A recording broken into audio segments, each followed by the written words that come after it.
ara el que volem, si abans coneixíem propostes de cara a l'estiu de la Fundació Sant Roc, ara el que volem és conèixer propostes gastronòmiques i de vi vinculades a la nostra ciutat. En concret, volem parlar de diferents rutes que organitzen la gent de Via Emocions per vincular tot això que ara us he explicat, no? Aquesta idea que ens està sonant cada vegada més de Badalona com una ciutat de vins, una ciutat on es pot parlar, on es pot conèixer el tema del vi, on té una història, on té un present, també. De tot això en volem parlar ara amb en Xavier Andreu, que és gerent precisament de Via Emocions.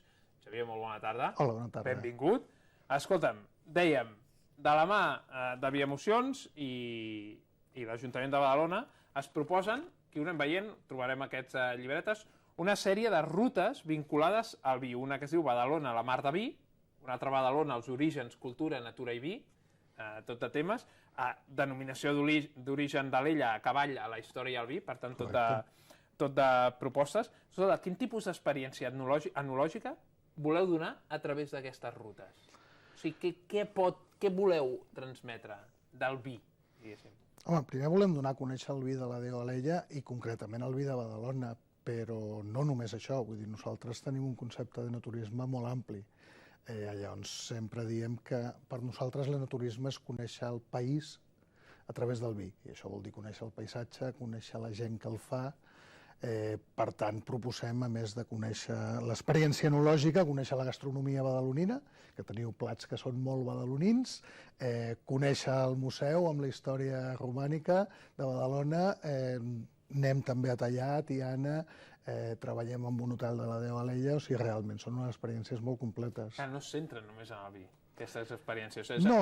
Són el marc, no? Però a partir d'aquí, perquè veiem les rutes, que és passejar per Badalona, menjar a Badalona, o a l'Ella passejar per la muntanya, transcendeix, no?, la idea de vi. Sí, és que al principi, com et deia, la nostra idea d'enoturisme és molt més àmplia, perquè si no, només podríem enfocar-se a gent exclusivament wine lover, que li diuen, no? Experts. Llavors la gent que li atrau el vi, però no t'hi passaràs tot el dia ni bevent vi ni visitant cellers. Per tant, el vi és una mica el fil conductor. I l'empresa es diu Vi Emocions i el que volem al final és transmetre emocions a través del vi. Però Badalona té molts recursos per veure i la Déu Alella en general també, per tant no ens quedarem només amb el vi. Parlem de turisme enològic, o parleu de turisme enològic sostenible. Aquesta també és una idea de... Sí. No només de vi, sinó de turisme sostenible, no? En principi el turisme o serà sostenible o no serà, vull dir, perquè si no al final no farem turisme perquè no tindrem planeta. Perquè haurem destrossat tot ja. Per tant, sí, evidentment ha de ser sostenible. Però a més l'enoturisme en si mateix és un sistema un modus de turisme sostenible perquè el que fa és donar-li una oportunitat al primer sector, viticultors, elaboradors de vi, a transcendir i passar a aquest altre tercer sector, obrir-se al tema del turisme i, per tant, ajudar a arrelar la gent al territori. Llavors, en principi, també és un tipus de turisme que no requereix ni grans desplaçaments ni el consum del producte es fa on mateix es fa, estem parlant de donar a conèixer productes de la terra, quilòmetre zero, per tant, sí, és una mica. Intentem el màxim de sostenible possible. Escolta, a Badalona veiem que hi ha dues rutes diferents, no? Dues rutes marcades, concretes, diferents. Què consisteixen aquestes rutes aquí a Badalona? A on es vol posar allò, el punxó, per conèixer? Aviam, en tenim una més urbana, que és aquesta que dèiem, la Mar de Vi, que recupera una mica la història de Badalona i del mar. Badalona sempre ha estat molt vinculada al mar, i a més, no Badalona només, tot el barcelonès i part del Maresme eren el celler de la Roma en la seva època. D'aquí sortien molts vins cap als diferents territoris urbans. Per tant, volem vincular aquesta història, el que fem és una visita al Museu de Badalona, que és força interessant, és una visita audioguiada. Després hi ha a partir de l'Oficina de Turisme, que també ha col·laborat força amb la creació de les rutes, igual que l'Ajuntament i el Consorci de l'Ella, es fa un altre recorregut per diferents indrets de Badalona, que és una altra ruta que ja existeix, audioguiada també, i que anirem per lo que és el front marítim, fins al pont del Petroli, que hi ha unes vistes espectaculars, de lo que és la ciutat i que s'ha recuperat. Després es dina a Calarquer, que és un restaurant molt interessant d'aquí, es fa un tas amb una enoteca, tas de vins de la Déu Alella, que és Cristina Guillén, també en ple centre de Badalona, i a més hi ha un temps com per fer shopping pels carrers del centre. Per tant, creiem que a més del tema del vi estem oferint una visió àmplia del que és la ciutat. Costa posar Badalona amb l'imaginari turístic, vull dir... És el que anava a dir, com s'aposta per Badalona? Potser l'imaginari turístic va molt vinculat a la platja, al museu, no? Costa posar també de dir, escolta, enoturisme també es pot fer a Badalona. També, aviam, costa posar... enoturisme costa posar-lo a Catalunya. Catalunya pot ser una gran destinació enoturística, jo estic convençut que ho serà, però encara ens queda molta feina per fer. Costa posar a nivell català, també? Dóna la sensació, no?, que Catalunya és com terra de vins. Ho és, però no ens ho acabem de creure.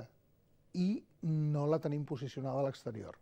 Vull dir, quan la gent pensa en vins, doncs pensa en Bordeus, o pensa en la Toscana, o pensa en la Rioja, si vols, a nivell d'estat espanyol. Però encara no hem aconseguit posicionar Catalunya com a destinació no turística. Menys Badalona, evidentment.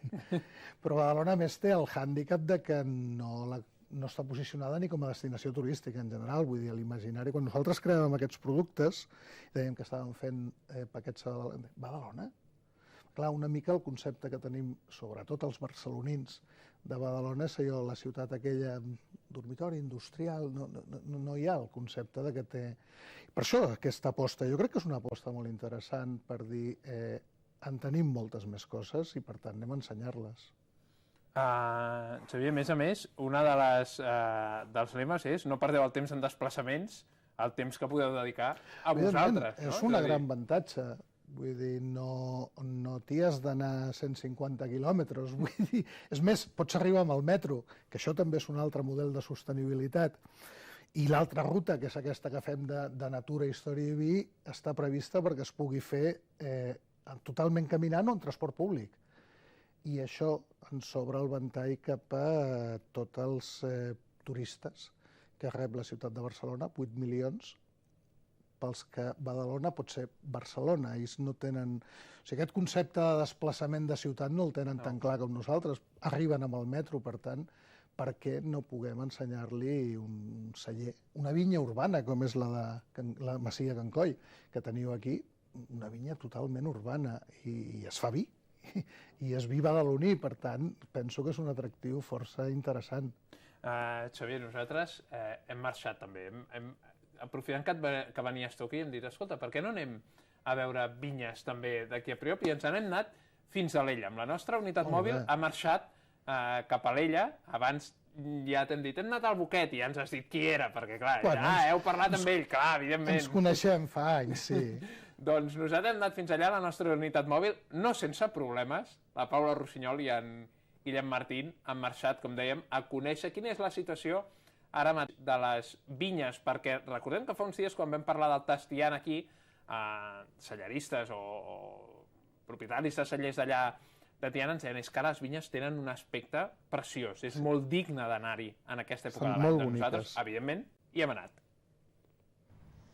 Aquesta masia que tenim aquí és la Botiga de l'Ella, espai on s'hi elaboren diferents vins, justament fruit de la denominació d'origen de l'Ella. Però fins que no arriben aquí i s'elaboren aquests vins, el que passa és que s'han de conrear, s'han de cultivar les diferents vinyes. Avui això és el que volem conèixer. Falten només 3 mesos per la verema. Què passarà fins llavors? Avui ho descobrirem, Toni.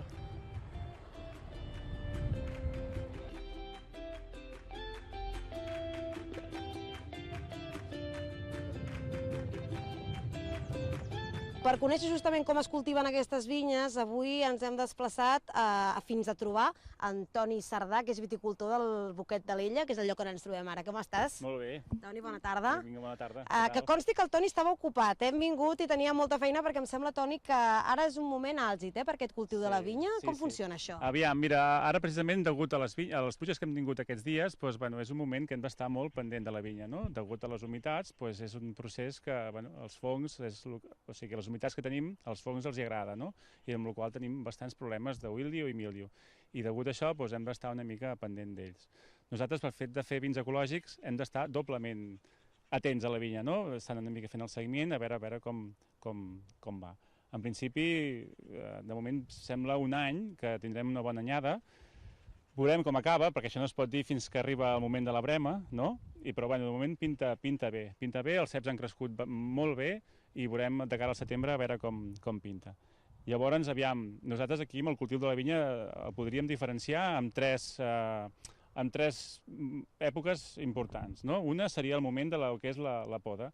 La poda és una... Ja ha passat, això. Que menys mal que ja... Sí, és una poda aquí, ens dura uns 3 mesos, que, bueno, al tenir temps, això es fa durant l'hivern. És el moment de tranquil·litat de la vinya, que la vinya reposa, i és el moment que fem la poda. Llavors saltem ja el que és el moment justament que estem ara. Com veieu, els raïms, estem en una vinya de pansa blanca. A veure, acostem-nos una mica per veure'l. Aquesta vinya és plantada a principis dels anys 80, o sigui, aquesta vinya té els seus 30 i pico d'anys. I heu vist que us fixeu que si amb la càmera ho mireu una miqueta cap allà, els raïms es veuen perfectament, i això què vol dir? Doncs que nosaltres aquests dies hem passat prèviament a treure el que hi ha, totes les fulles que tenim al voltant del raïm. Per què passem a treure'ls? Això és el que esteu fent ara mateix? Ara ho estem fent, sí. I això és el que estem fent simplement perquè el raïm estigui ben airejat, ben ventilat i corri l'aire. I així és un punt a favor perquè els fongs o sigui, el raïm sempre estigui airejat i els fongs no s'hi quedin, no? I llavors l'altre moment més important és ja ens anem cap a la brema. La brema és un moment que estàs tot l'any treballant per aquest moment i és el fet més... fas els controls de maduració oportuns de cara a l'agost, comences a fer els controls i dependentment de com estigui el raïm, de la seva maduració i la seva acidesa, és quan comencem a fer el que és la brema. Depenent del vi que vulguis fer, culls abans o culls després, dependentment del que tu vulguis fer. Aquesta varietat de raïm em comentaves, Toni, que és pansa blanca, no? No sé, és la típica de la zona, em vols dir? I no sé què necessita aquesta varietat per créixer bé i que tiri endavant. Bueno, doncs ja ho tenim, aquí al mig del Maresme, què tenim? El mar aquí al costat, el sauló i la marinada. Amb aquestes tres coses, aquests ceps creixen la mar de bé i aquest raïm madurarà perfectament i tindrem els millors vins que tenim a la zona. Parlant de vins, ara no entrarem en la part d'explicar tot el procés de fer vins, no, Toni, que ja m'has dit que és una qüestió laboriosa, però passarem directament a parlar d'aquest raïm, a veure el resultat final que se'n fa, que és el vi, que el tenim aquí. Ensenyarem una mica aquesta ampolla de boquet de l'Ella perquè ens expliquis també quines característiques té aquest vi que feu. Aquest raïm, aquest vi està fet, aquesta ampolla precisament està feta, hi ha un 60% de pansa blanca, que és els raïms que veieu aquí, i un 40% de garnatxa blanca, que són les dues varietats autòctones de la DO de l'Ella. I, a base de... Aquí s'ha fet servir el sistema de vinificació normal. Nosaltres quan entrem els raïms, a l'hora de premsar, fem uns premsats suaus, i tot el que és el mos de primeres, diguéssim, és el que posem a l'ampolla aquesta. I no sé com és exactament aquest vi que trobem aquí. Aquí em posa que és blanc, no? Però quines característiques té? Pel fet de tenir pansa blanca i garnatxa blanca, què aporta? La pansa blanca ens aporta el que és l'acidesa, estructura, cos en un vi. I la garnatxa blanca el que ens aporta és fruita, la fruita madura, les pomes, les peres, una miqueta la frescor del vi. Una miqueta és això. Aquí juguem amb això, copatgem aquestes dues varietats i a partir d'aquestes dues varietats ens surt el vi. Aquí teniu vinya? No sé si em pots dir quant d'espai teniu ocupat per vinya aquí a la finca. Nosaltres ara actualment tenim 15 hectàrees de vinya plantades en diferents municipis. Una part aquí a Alella, una part a Vilassar de Dalt i una part a Tiana. I nosaltres, pel fet de tenir vinyes, diguéssim, clar, el tenir la finca disseminada en diferents llocs del Maresme fa que les maduracions siguin diferents i fa que també els nostres vins siguin diferents. Per exemple, el fet de tenir aquí a Alella les vinyes a tocar de mar fa que les maduracions siguin molt més aviat, molt més primerenques i siguin més curtes. Llavors, el fet de tenir raïms a Vilassar de Dalt, que ja estem allà uns 450 metres de desnivell, perquè és dalt de la muntanya, fa que les maduracions siguin més llargues, diguéssim. El raïm d'aquí el collim 15 dies abans que el que collim allà dalt. I això fa una mica la diferència que tenim aquí al celler amb els nostres vins. I Toni, ja per acabar, molt breument, sé que aquí a casa vostra, al Boquet de l'Ella, també feu activitats. Fes-nos 5 cèntims d'una mica el que feuen aquí. Aquí fem tot tipus d'activitats naturístiques. El que intentem és que la gent es faci com una mica seu al celler, diguéssim. Vingui aquí, experimenti una mica el que fem, expliquem, els portem a la vinya, fem tastos, expliquem l'elaboració del vi, els hi preparem uns pica-piques, uns vermuts, uns pícnics a la vinya, uns sopars de lluna plena. Fem 50.000 tipus d'activitats que es puguin fer al celler i a la finca, no? Perquè és una manera que la gent se senti una mica seu el producte. Doncs moltes gràcies, ho deixem aquí. I bé, Toni, ja ho saps, quan hem vingut en Guillem i jo hem tardat un quart d'hora des de Badalona a venir, per tant, una proposta molt a prop, no sempre cal marxar lluny de casa per trobar propostes relacionades, en aquest cas, amb el vi, per tant, tothom qui ho vulgui ja ho sap.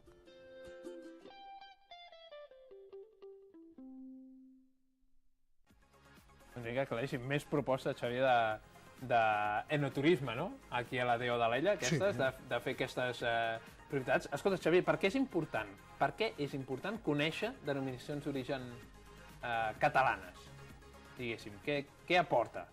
Home, jo crec que tenim, com tu deies, som un país de vins. En tenim 12 denominacions d'origen i en tenim grans vins. A mi el que em sap molt greu és que vagis a un restaurant i no trobis vins catalans. I no és un tema de nacionalismes, és un tema de veure el que densa la terra. Vull dir, tu vas a La Rioja i el 95% del vi que es veu a La Rioja és de La Rioja. Aquí a Catalunya és aproximadament una tercera part. Hem de conèixer el nostre vi, igual que hem de conèixer les nostres carxofes, del Prat. Al final el que es tracta és de consumir el producte que tens i sobretot si és un producte de qualitat. I el vi català ho és. Tenim 12 DOs, nosaltres tenim producte pràcticament a totes les DOs de Catalunya i el que intentem és això, mostrar aquesta varietat. Hi ha bona recepció, la gent ho coneix o ho anem coneixent cada vegada més? A mi em dóna la sensació que aquí a Badalona s'ha anat potenciant amb la tornada del vi de Can Coll, per exemple, entrada a la DO d'Alella, ara amb les rutes que proposeu des de Via Emocions. Sembla que aquí va coent cada vegada més el tema del coneixement del vi. Això és general? O és només aquí perquè han passat aquests punts particulars? Jo crec que és bastant general. Vull dir, el vi es va posar de moda fa uns quants anys, era més desconegut. Això va generar un interès pel món del vi i això ha generat un interès per l'enoturisme. Quan nosaltres vam començar, que ja fa una colla d'anys que estem treballant aquest tema, ens miraven com raros, no? Enoturisme és això que és. Vols dir? Vols dir de posar-vos aquí? I sí, la veritat és que cada cop hi ha més interès. Vull dir, ara ja és molt difícil trobar algú que no hagi anat a fer una visita a un celler. Jo crec que ara estem amb el següent pas, ja que és anar més enllà de la visita al celler. El celler està molt bé de visitar i quan has visitat 3, si no t'ofereixen res més, que et vagin ensenyant sempre les mateixes tines d'acer inoxidable i les mateixes barriques, ja cansa. Per tant, hi ha que fer activitats, com feien aquí a Boquet o com fem en altres llocs, hi ha que anar a la vinya, hi ha que fer tastos, hi ha que fer maridatges, hi ha que fer excursions en 4x4, hi ha que fer un munt de coses que transcendeixen d'aquesta visita al celler. Xavier, moltíssimes gràcies A vosaltres. per venir aquí. Xavier Andreu, gerent de Via Emocions, un tema que vam trucar de seguida atent a poder venir a explicar-nos-ho, que ens neix d'aquest tast Tiana que vam conèixer la setmana passada, on també es feia aquesta unió del menjar de Tiana i dels vins de Tiana. I ara nosaltres el que fem és anar-nos-en cap